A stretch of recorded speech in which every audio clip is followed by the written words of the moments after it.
Today we are printing the shirts for the Funkin BBQ.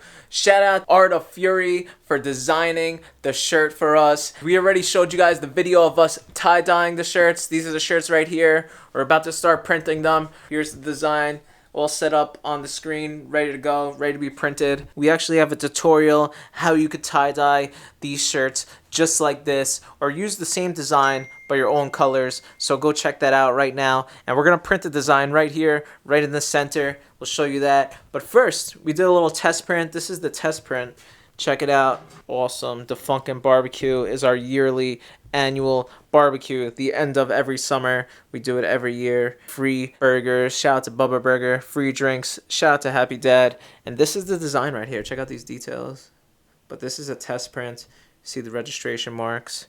Looks pretty good. I think we're all set to start printing.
So it started out as a transparency. Shout out Art of Fury for the illustration. I did the lettering on it. And then it turned into a silk screen right here. And we showed you guys the process of that. And this is the finished product right here. Hand silk screened, hand tie-dyed by us. You could go check out the tutorial video if you want to learn how to tie-dye like this. Thank you for watching the video. Hit that like button, subscribe for more like this.